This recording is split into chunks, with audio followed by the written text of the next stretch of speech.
Remember report cards? We do, and there was nothing quite like the shame of handing a bad grade to your parents. Luckily for the LEC, no one really did that poorly in the offseason, and Professor Emily Rand has the final grades for all of the teams, which you can find at ESPN.com/esports. Emily, we gave 5 teams an A- or higher in the LEC. Walk us through that. Doesn't sound like we exactly graded on a curve. Yeah, so it's funny because I did Korea and another compatriot of ours, Xander, did LPL, and we gave a lot harsher grades than some of these LEC lineups. But I think the big takeaway is that we have a lot of really good rosters at the top. So obviously the one everyone wants to talk about is G2. Mainly because we have a position swap in Perks heading to bot lane and Caps coming in from Fnatic. It was kind of a very shocking thing to first hear about as a rumor and then have it be reported on directly. Fnatic, Fnatic as a franchise has always been able to kind of stay at the top of Europe by taking in younger talent. And in this case, they're taking in Nemesis, who we saw perform really well on Mad Lions. So I'm really curious to see how he does. I think the only one I would slightly disagree with Adele on is Origin, just because I think they're going to take some time to come together, and a lot of people have some questions about Mithy specifically. I do think the Nuke Duck pickup should be good. Sheriff coming on, who's now named Patrick, should be really good. I'm curious to see how this team goes, but I'm not sure if they're quite deserving of that A, in my opinion.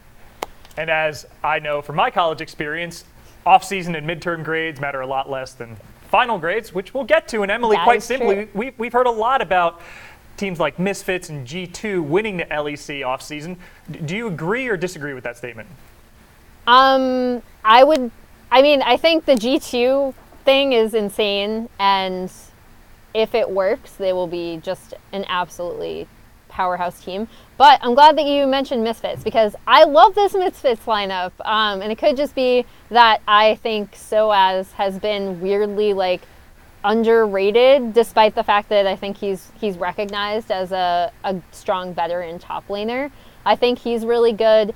You do have Gorilla coming over from South Korea. However, his English level is already quite good, and I know he actually has a lot of Western friends from a ton of international tournaments he's been at. So very successful player. I think he's a great fit to kind of guide Hansama in that bot lane. I don't know, Febivin in the mid lane. They kept Maxlore. I really love this lineup, and I think if they come together, they could take over Europe.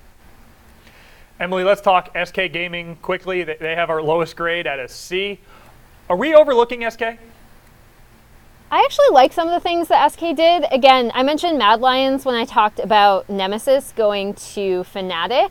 I really like the Werlib crown shot self-made crew coming onto this lineup.